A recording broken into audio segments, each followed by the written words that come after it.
Beberapa hari yang lalu, banyak di portal berita diramaikan oleh adanya fenomena alam unik yang terjadi di Kebumen, di mana terdapat sebuah telaga yang airnya tiba-tiba hilang dalam satu malam, dan muncul sebuah lubang yang diduga telah menyerap semua air di sana.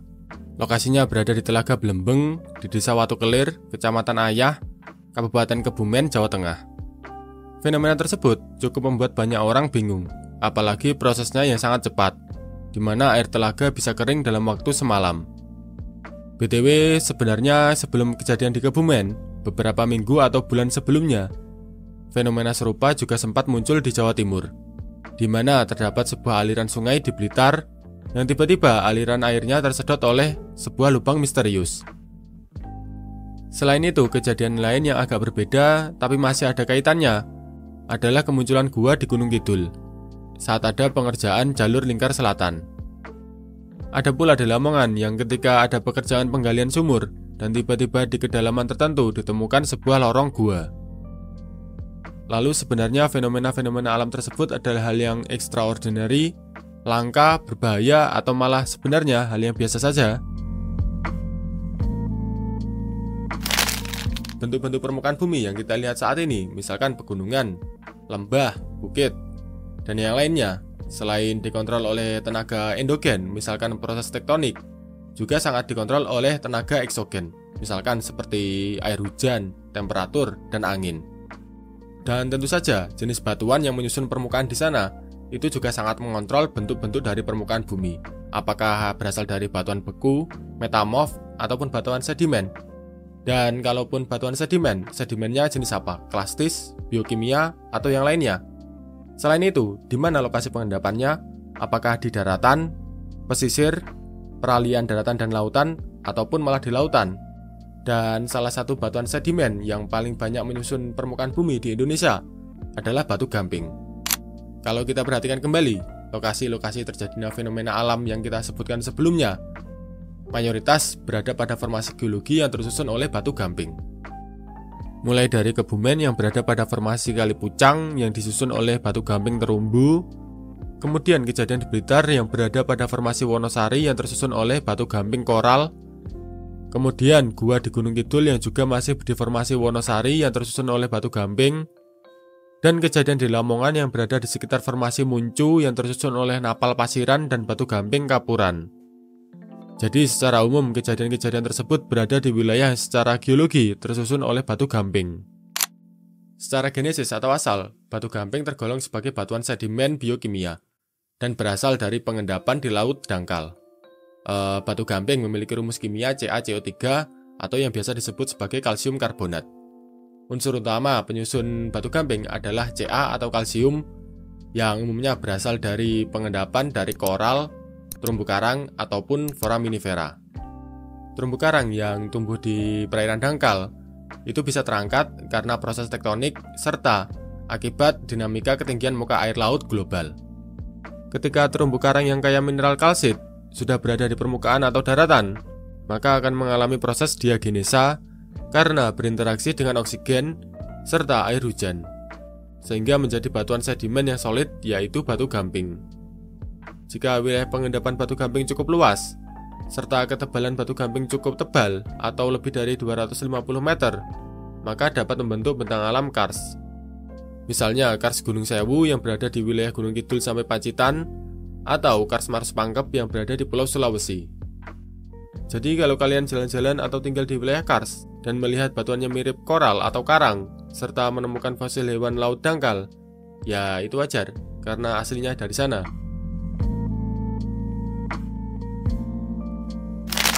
Kembali lagi soal lubang yang menyedot air telaga serta air sungai yang berada di Kebumen dan Blitar. Fenomena kemunculan lubang misterius tersebut biasa dikenal sebagai sinkhole. Bagaimana lubang tersebut bisa terbentuk? Hal ini tentu saja sangat dipengaruhi oleh karakter batu gamping yang menyusun daratan di sana. Mineral kalsit yang menyusun batu gamping akan sedikit demi sedikit terlarut oleh aliran air yang melewatinya. Dan proses ini biasa dikenal sebagai proses pelarutan ataupun solusional. Air hujan yang jatuh akan masuk ke dalam lewat rekaan-rekaan yang ada di batuan gamping sambil melarutkan batuan tersebut.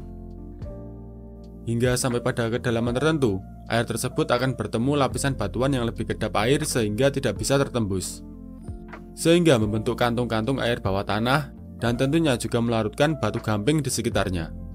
Jika terjadi dalam jangka waktu yang lama, ribuan bahkan sampai jutaan tahun, kantung-kantung atau rongga-rongga tersebut akan saling menyatu. Dan proses tersebut juga membentuk gua bawah tanah, sungai bawah tanah, serta amblesan di atasnya yang sering disebut sebagai dolina. Saya tidak tahu secara pasti apakah genangan air yang muncul di Telaga Blembeng itu terbentuk secara alamiah ataupun ada campur tangan manusia.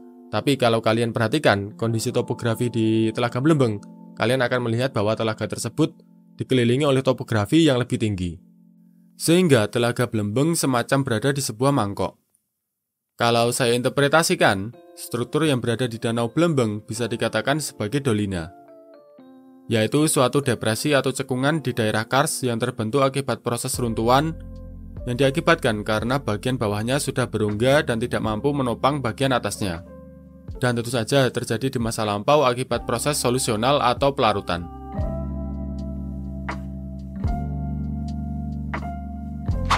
Dan jika kita melihat dari hilangnya air di Telaga Blembeng dalam waktu semalam, serta terdapatnya struktur retakan yang memiliki bentuk memanjang, kemungkinan memang di bawah Telaga Blembeng memang sudah terbentuk sistem sungai bawah tanah.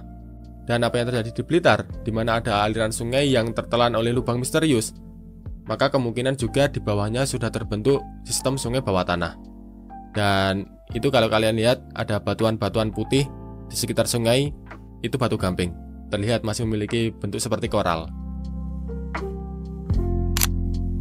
Memang sering terjadi dan mungkin bahkan mayoritas gua-gua ataupun sistem sungai bawah tanah itu tidak terdeteksi ataupun terpetakan. Dan kadang tanpa kita sadari bahwa sistem sungai bawah tanah ataupun gua-gua berada di bawah permukiman, kadang di bawah lahan pertanian warga, ataupun malah seperti di Kebumen, berada di bawah danau atau telaga. Yang menjadi masalah adalah ketika sistem gua-gua bawah tanah ataupun sungai-sungai bawah tanah tersebut terus berkembang dan menjadi besar dan bahkan mengikis batuan-batuan yang berada di atasnya. Di mana hal tersebut di suatu titik pasti akan menyebabkan batuan yang berada di atasnya akan tidak mampu lagi menahan beban di atasnya sehingga runtuh dan membentuk sinkhole ataupun dolina.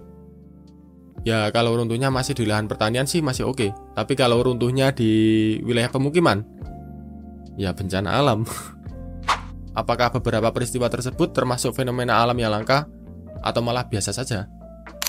Secara umum pada dasarnya fenomena alam seperti munculnya sinkhole, gua-gua bawah tanah, dan sebagainya di bentang alam kars itu hal yang sangat biasa dan lumrah. Mau itu di Indonesia, mau di Cina, mau di Amerika, mau di Eropa, di Afrika, dimanapun selama itu adalah bentang alam kars yang tersusun oleh batuan karbonatan, maka hal-hal semacam tersebut akan selalu hadir dan terus muncul. Dan bahkan 19% daratan di Swiss, permukaannya itu tersusun oleh bentang alam kars. Kalau kalian lihat pegunungan di sana, batuannya berwarna putih, kemudian air sungainya jernih berwarna toska, ya itu karena bedrocknya adalah limestone atau batu gamping.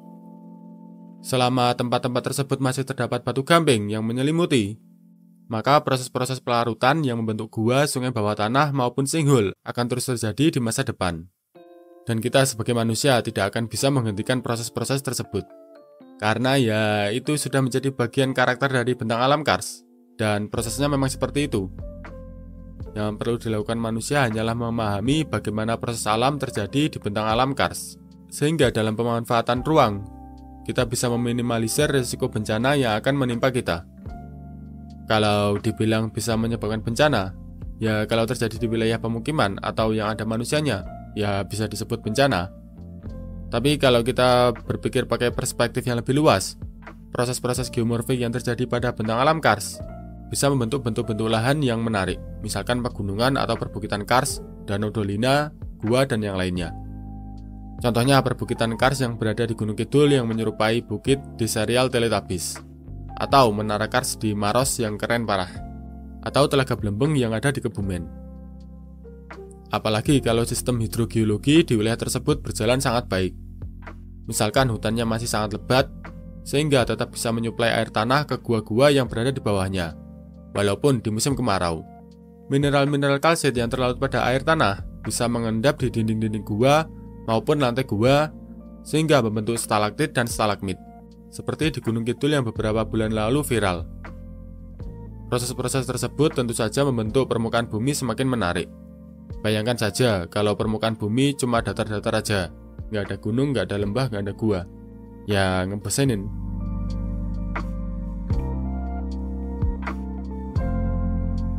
Terima kasih yang udah nonton. Seperti biasa, jika kalian punya pertanyaan, tulis di kolom komentar. Terima kasih, see you next time.